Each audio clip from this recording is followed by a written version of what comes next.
Middle east इस वक्त युद्ध की आग में धधक रहा है। न सिर्फ मिडिल ईस्ट बल्कि लाल सागर तक ये आग भड़क चुकी है।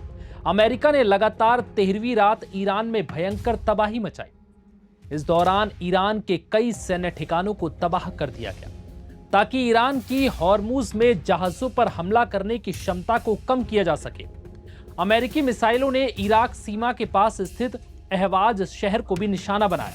वहीं हॉर्मुज के पास बंदरगाह शहर बंदर अब्बास और ओमिदिये में भी धमाके की आवाज सुनाई गई। इस बीच अमेरिकी राष्ट्रपति ट्रंप ने कहा कि अमेरिका ईरान पर सबसे बड़ा हमला करने के लिए तैयार है। तैयारी पूरी हो चुकी है, अब सिर्फ फैसला लेना बाकी है। इतना ही नहीं, ट्रंप ने यह भी कहा कि ईरान ने अभी तक पर्याप्त दर्द नहीं झेला है। ट्रंप के बयान के बाद ईरान ने भी तुरंत जवाब दिया। विदेश मंत्री अब्बास अराक्ची ने कहा कि अगर अमेरिका ने हमले जारी रखे तो उसे इसकी और भारी कीमत चुकानी पड़ेगी। उन्होंने कहा कि युद्ध खत्म करने का रास्ता सिर्फ बातचीत है, नए हमले नहीं। इन हमलों के बीच अमेरिकी राष्ट्रपति ट्रंप ने कहा कि अमेरिका ईरान की उन जब्त संपत्तियों का इस्तेमाल करेगा जो उसके कब्जे और नियंत्रण में है। उन्होंने कहा कि इन पैसों से इस क्षेत्र में जहाजों, माल और उनसे जुड़ी किसी भी चीज को हुए नुकसान की भरपाई की जाएगी। वहीं लगातार 13वीं रात ईरान पर अमेरिकी हमले के बाद ईरान भी चुप नहीं बैठा। ईरान ने कुवैत में अमेरिकी सैन्य ठिकानों पर लगातार हमले किए, जिसके बाद कुवैत ने कहा कि उसके एयर डिफेंस सिस्टम ने ईरान से आई मिसाइलों और ड्रोन्स को हवा में ही नष्ट कर दिया। इससे पहले कुवैत ने इराक सीमा के भीतर भी ड्रोन हमले की जानकारी दी थी।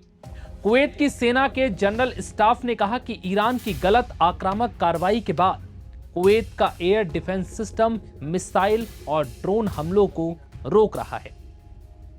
बड़ी बात यह है कि खाड़ी में ईरान और अमेरिका के बीच चल रहा युद्ध अब न सिर्फ खाड़ी देशों बल्कि दुनिया भर के तमाम देशों को प्रभावित कर रहा है।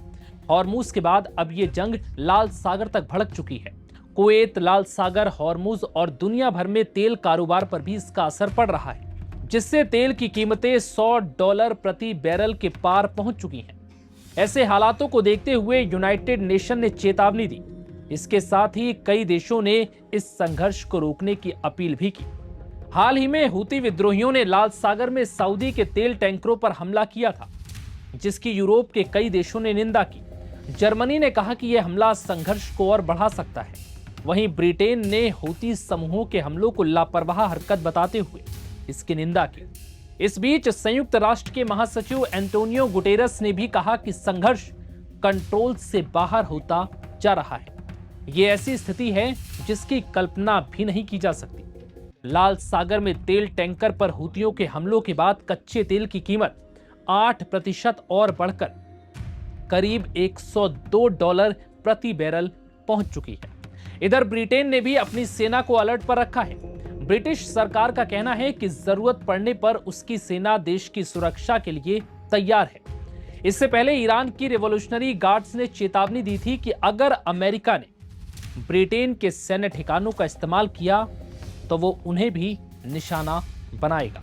जिसके बाद ऐसा लग रहा है कि अब मिडिल ईस्ट में जंग की ये आग कई और देशों तक फैल सकती है और इसका नतीजा हमारे और आप पर पड़ेगा, क्योंकि मिडिल ईस्ट से हमारे जैसे तमाम देशों में पहुंचने वाला तेल और गैस पूरी तरह से इसकी सप्लाई ठप हो जाएगी, जिसके बाद तेल और गैस के दाम बढ़ेंगे और दुनिया भर के देशों में त्राहिमाम मचेगा।